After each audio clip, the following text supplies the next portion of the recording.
कलयुग में भवसागर को पार लगाने वाले दो ही हैं नाम, चाहे कृष्ण कहो या राम।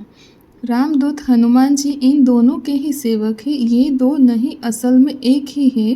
हनुमान जी को बलशालियों में सर्वश्रेष्ठ माना गया है। इन संपूर्ण ब्रह्मांड में उनके आराध्य और आराध्य के भक्तों के सिवाय उन्हें कोई झुका नहीं सकता।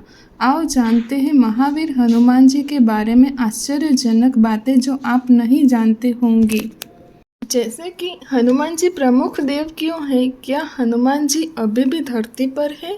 हनुमान जी के गुरु कौन है? हनुमान जी और राम जी का युद्ध हुआ था? क्या ब्रह्मास्त्र है हनुमान जी पर बेअसर? तो फिर जानते हैं हनुमान जी के बारे में क्यों है हनुमान जी प्रमुख देव। श्री राम की आज्ञा से हनुमान जी एक कल्प तक इस धरती पर रहेंगे। कल्प में चारों युग के कई चक्र होते हैं। सभी देवताओं के पास अपनी अपनी शक्तियाँ हैं। जैसे विष्णु के पास लक्ष्मी, महेश के पास पार्वती और ब्रह्मा जी के पास सरस्वती, हनुमान जी के पास खुद की शक्ति है।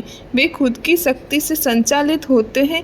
दूसरा कारण यह है कि वे इतने शक्तिशाली होने के बावजूद ईश्वर के प्रति पूर्ण समर्पित हैं। तीसरा यह है कि वे अपने भक्तों की सहायता तुरंत ही करते हैं। और चौथा यह है कि आज भी सशरीर है। इस ब्रह्मांड में ईश्वर के बाद यदि कोई एक शक्ति है तो वह है हनुमान जी। महावीर विक्रम बजरंग बली के समक्ष किसी भी प्रकार की मायावी शक्ति ठहर नहीं सकती। क्या हनुमान जी अभी भी धरती पर है? अगर है तो कहाँ है जानते हैं। कहते हैं कि हनुमान जी नेपाल तिब्बत सीमा पर स्थित गंधमादन पर्वत पर रहते हैं और वे वहाँ पर रहते हैं जहाँ पर रामायण का पाठ होता है। जगन्नाथपुरी की रक्षार्थ वे वहाँ पर भी विराजमान है। इतने शक्तिशाली हनुमान जी के गुरु जी कौन थे भी जानते हैं। हनुमान जी गुरु मातंग ऋषि के शिष्य थे। हनुमान जी ने कई लोगों से शिक्षा ली थी। सूर्य नारद के अलावा एक मान्यता अनुसार हनुमान जी के गुरु मातंग ऋषि भी थे। मातंग ऋषि सबरी के गुरु भी थे।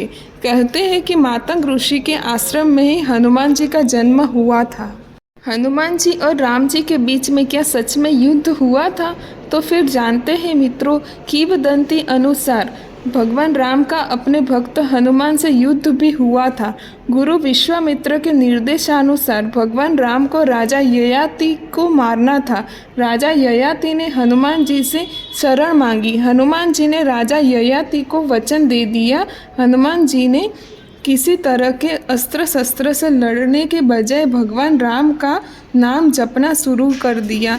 राम ने जितने भी बाण चलाए सब बेअसर रहे।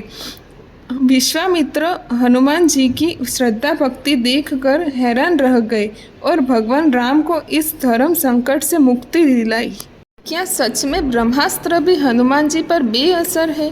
तो फिर जानते हैं इसके बारे में। हनुमान जी के पास कई वरदानी शक्तियाँ थी, लेकिन फिर भी वे बगैर वरदानी शक्तियों के भी शक्तिशाली थे। ब्रह्मदेव ने हनुमान जी को 3 वरदान दिए थे, जिनमें उन पर ब्रह्मास्त्र बेअसर होना भी शामिल था, जो अशोक वाटिका में काम आया। हर युग में और हर समय में उन्होंने श्री राम, श्री कृष्ण या अपने भक्तों को दर्शन दिए हैं। भीम और अर्जुन ने द्वापर युग में हनुमान जी के दर्शन किए थे।